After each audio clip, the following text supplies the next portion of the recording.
In this video, we will address application requirements and eligibility. As displayed here, each HMGP sub-application must contain the minimum level of eligibility criteria.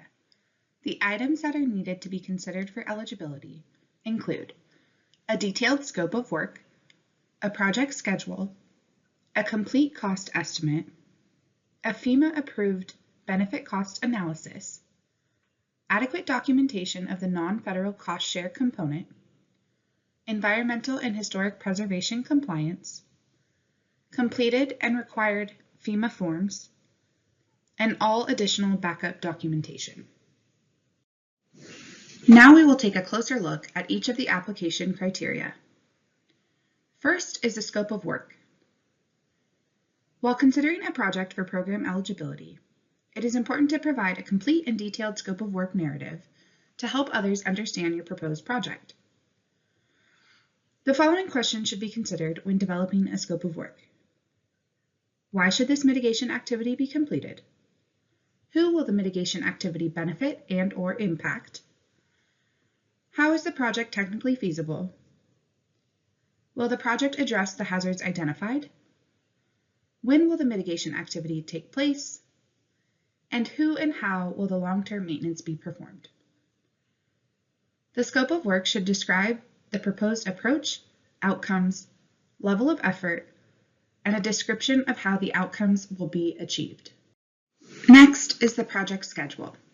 The project schedule should identify major milestones such as project design, surveying, and project closeout tasks, with target dates for meeting each milestone. The project schedule should also include anticipated quarterly use of federal funds. All tasks listed in the scope of work and cost estimate should be included in the outlined schedule. The period of performance for HMGP projects begins with the opening of the application period and ends no later than 48 months from the close of the application period. HMGP applications must include a project cost estimate. Cost estimates include various cost item categories, such as labor, materials, equipment, and subcontractor costs. Source materials used to support the cost estimate should be referenced and need to include sufficient detail so FEMA can determine whether costs are reasonable based on the proposed activities and level of effort. For a list of acceptable sources for cost estimates, please reference Part 6C 3.1 of the 2023 HMA guidance. The items included in the cost estimate should match the project scope of work and the items included in the project schedule. The goal is to be as specific as possible in the cost estimate. It's important to note that pre-award costs must be identified as a separate line item, and lump sum cost estimates are not accepted. Also, note the difference between project management costs versus grant management costs. The item listed here is a project management cost. Project management and construction management are part of the costs of performing the construction project work. Under HMGP, there is a separate funding category called management costs for the indirect costs and administrative expenses that are reasonably incurred by the applicant or sub-applicant in administering the grant. Management costs should be considered separately from the total project costs and therefore not included in the project cost estimate section. One of the required forms that must be included with the application is the standard form 424C, which requires breaking down the cost estimate into OMB cost classifications. It may be helpful to reference this form when developing your cost estimate. Regardless, the total costs and subtotals must align across the project cost estimate and the SF 424C. The next component of an eligible HMGP project application is non-federal cost share. In general, HMA funds may be used to pay up to 75% of the eligible activity costs. The remaining 25% of eligible activity costs are derived from non-federal sources. To meet cost share requirements, the non-federal contributions must be identified in the cost estimate and be verifiable from the subrecipient's records. The contributions must be reasonable, allowable, allocable, and necessary under the grant program, and must comply with all federal requirements and regulations. Contributions of cash, third-party in-kind services, materials, or any combination thereof may be accepted as a part of the non-federal cost share. Increased cost of compliance, ICC coverage, is one of the several resources for flood insurance policyholders who need additional help rebuilding after a flood. It can provide up to $30,000 to help cover the cost of mitigation measures that will help reduce flood risk. ICC coverage is a part of most standard flood insurance policies available under the NFIP. Non-federal cost waivers are available for American Samoa, Guam, and the Northern Mariana Islands, and the U.S. Virgin Islands.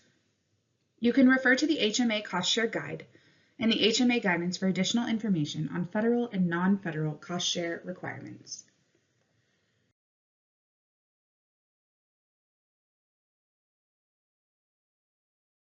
Lastly, a sub-application must include the completed assurance forms. The forms listed on this slide can be found at grants.gov. The appropriate forms are selected based on project type and need to be completed as the final minimum criteria of the HMGP sub-application. By now, we have a greater understanding of the purpose of the Hazard Mitigation Grant Program. We know that hazard mitigation involves taking a sustained action to reduce the risk to property and life against future natural hazards. But how can we determine what makes a good mitigation project? Something that must be considered is the cost effectiveness of the proposed project. Here, we'll look at the process for demonstrating cost effectiveness of a hazard mitigation project. Every project must be cost effective to be considered for FEMA funding. A project is considered cost effective when the project benefits are greater than the project costs. Project benefits are the losses avoided because the mitigation project was implemented.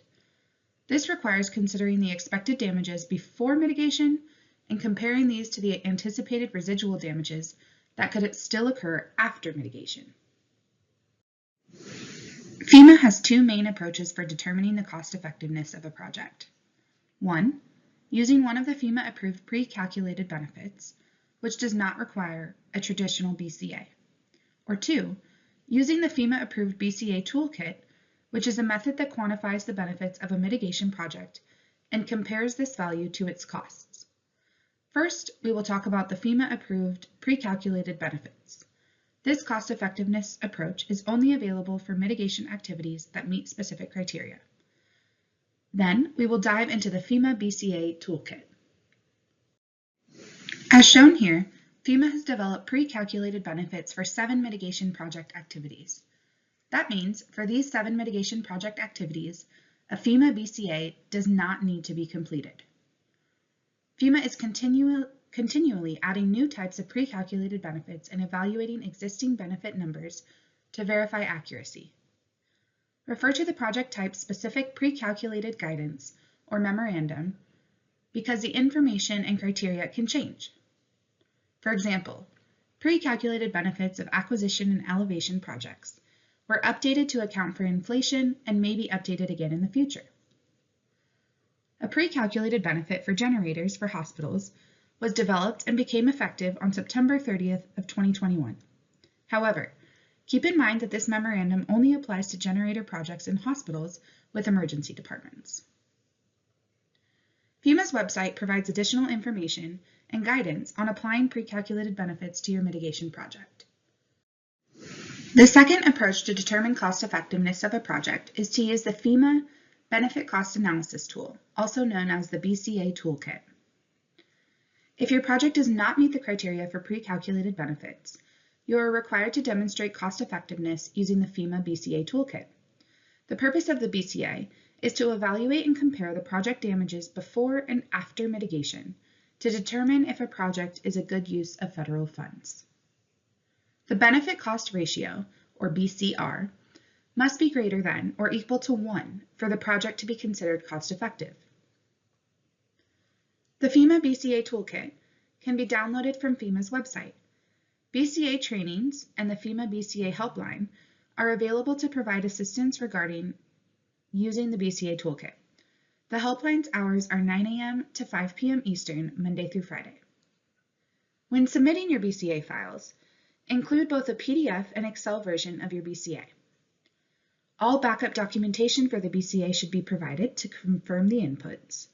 This should include providing not only a PDF printout of any calculations performed, but also a spreadsheet to demonstrate the specific actions taken to develop the BCA.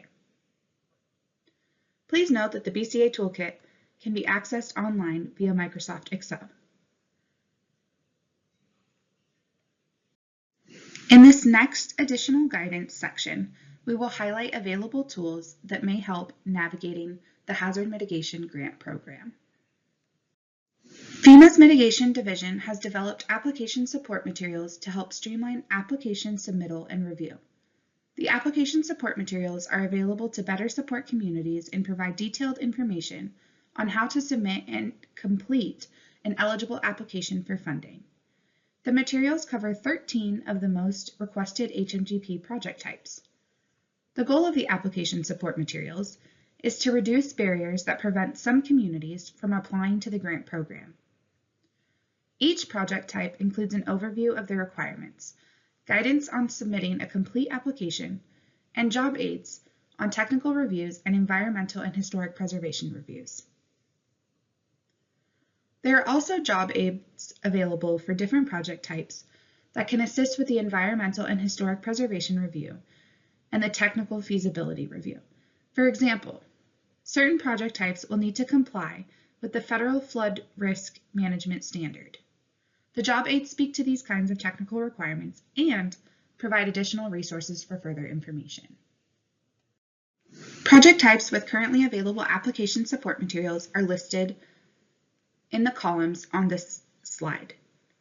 These include acquisitions, advanced assistant projects, community safe rooms, elevations, generators, hurricane retrofits, planning grants, post-wildfire flood risk and sediment reduction projects, post-wildfire soil stabilization projects, sirens, traditional soil stabilization projects, and other wildfire activities.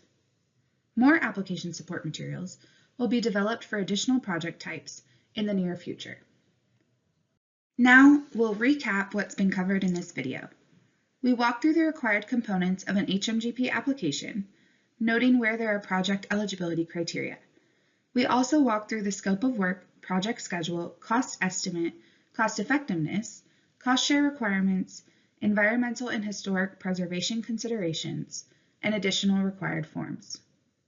We spent several minutes describing the different ways that projects can show cost effectiveness, including using the FEMA benefit cost analysis tool and pre-calculated benefits. We wrapped up at the look at the application support materials, which are an excellent place to get started.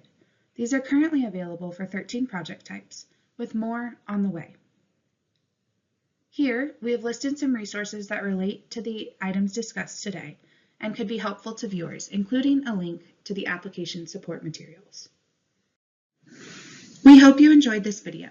If you have any questions or comments about the content covered here, please visit the HMGP webpage on FEMA.gov or reach out to FEMA-HMA webinars at FEMA.dhs.gov. Thank you.